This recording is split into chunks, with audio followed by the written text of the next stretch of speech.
Here are some Hydrangea paniculata I have back in here. They are called Strawberry Vanilla, and they're looking really, really great. I hope they bloom this year. We'll see. I had gotten these on clearance at a local nursery, and oh my gosh, that viburnum is like, looks like almost a goner. Oh my goodness. I need to go throw some water on that.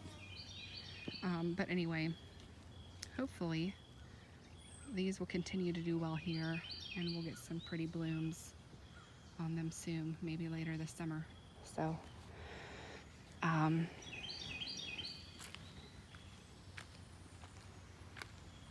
come over here to the mailbox.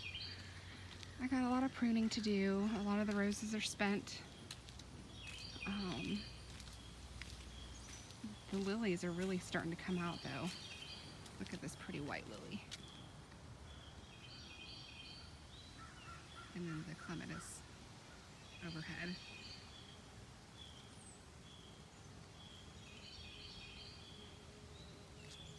So what I do with this stuff is I'll trim it back a little bit, like the catmint and the salvia. That way another flush of blooms will come out, and that way it doesn't look so tired. And then I'll cut back a lot of the spent rose blooms, and hopefully we'll get a second flush once that's done.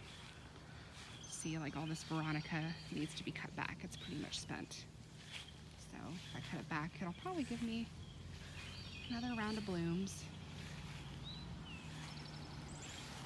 But look at this. This is Poseidon. So pretty. I love the way this looks. And then there's purple, what is that? Plum Perfect, that's what it is, back there. And then I think this is white winter sun. Ooh, it smells good. But yeah, it's that time of year. Look at those little buggers. Get off.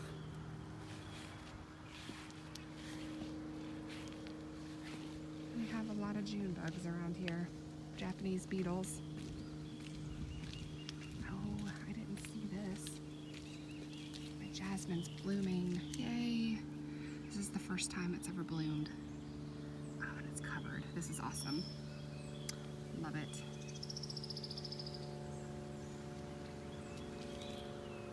So great. All right. Well, let's go into the backyard.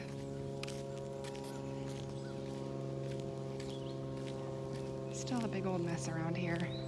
Not as bad as it was, but we still have a lot of cleaning up to do, and we gotta remulch this area because the pool guys just sprayed a bunch of junk into it.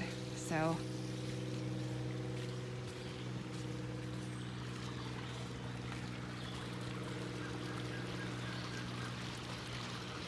hydrangeas are looking awesome right now.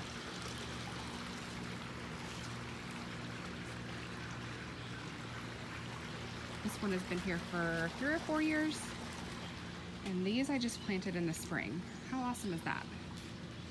They look like they've been here for years. It's crazy.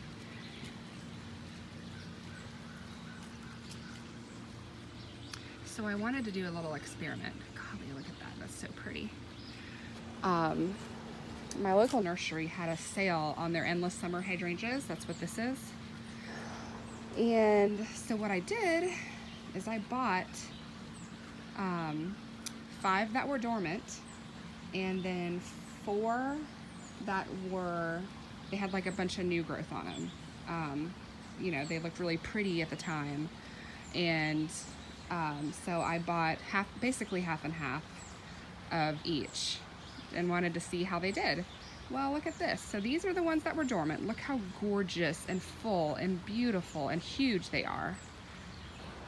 And then look at these over here. These were the ones that were probably grown in a greenhouse. And obviously they are a lot smaller. I mean, look at the difference. Huge difference. kind of wish that I had all gotten the ones that were dormant, because it would have been really nice to have those big blooms back here too, or big shrubs back here. But hey, it is what it is. They'll catch up eventually. It's just gonna take them a while. And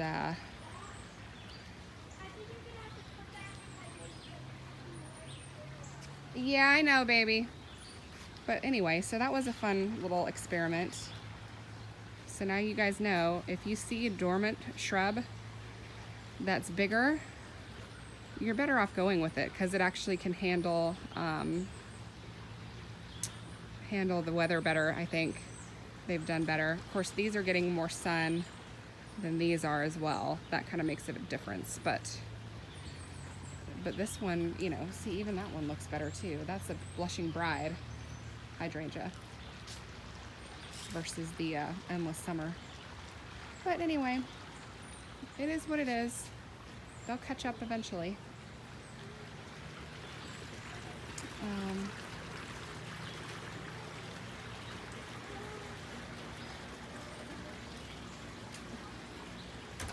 Here are my hydrangeas, the big daddies. For some reason, well, I know why they didn't bloom this year. Oh, look, there's one bloom. One little bloom up there. Whenever we get a late frost, the big daddies just never like it, and then I end up with a bunch of green leaves all summer long. Because what ends up happening is we had a very warm spell in early spring, and then we had a cold snap, and it killed all the new growth. And you guys know what happens with that. It kills off the blooms, and this is what we end up with. But I could have swore when I bought these, they said that they were supposed to bloom regardless if you know, trimmed them back or had frost issues or whatnot. But hey, it is what it is. But look at these gorgeous things. They're a little floppy because it rained really hard last night. Look at those. These are called Nantucket Blue hydrangeas. And they just look so awesome. They're blocking my doorway a little bit, but I actually kind of like having to walk through them. But they were up there before the rain. So we just have to try and shake off some of the excess rain in a little bit. But how great is that? They're so beautiful. I love them. And they would have been fuller at the bottom here, but last year when we had a guy cutting our lawn, he just decided to trim them without even asking. I was like, really, dude? Come on. So they're not as full at the bottom. So, but hey, they'll grow back. That's how it works, you know? Life goes on. No need to get all upset about those kind of things, right? So here's how our pathway looks. The salvia is blooming out. Everything is a mess right now.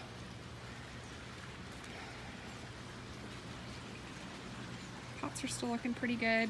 I need to trim up the standard roses. They've all bloomed out. I do have some pictures of these roses on my Instagram account. If you guys want to go to that, it's Summer Moon Garden.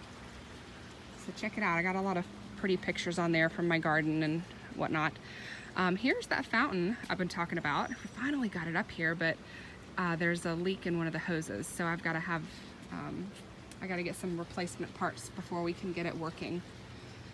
So, but once we do, it's going to be really great. And my Zade roses are blooming back here. I've got some petunias.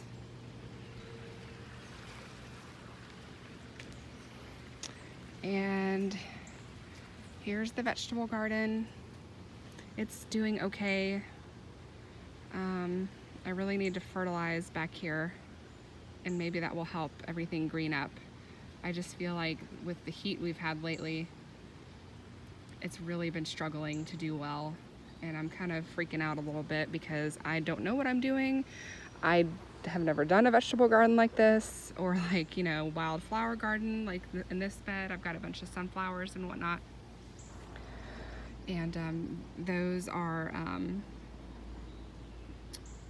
green, what is it, green beans to climb up over the archway there. But I don't know, we'll see. I think if I fertilize a bit with some of that, I've got some organic garden tone by Upsoma, or however you pronounce it. Hopefully that will help green things up a bit. Those radishes are not looking too good, and neither are the carrots. So I would love your tips, guys, on vegetable gardening. This is all very new to me.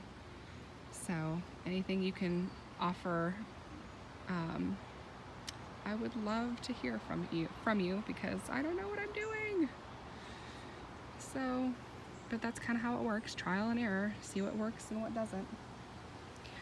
And then everything else is looking good. The Shasta daisies are looking great. Yes, I am. I did this by myself. You did it by yourself? Oh, good.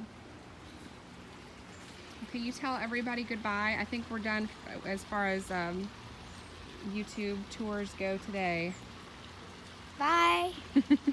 We'll see you next time, guys. Hope y'all have a great time.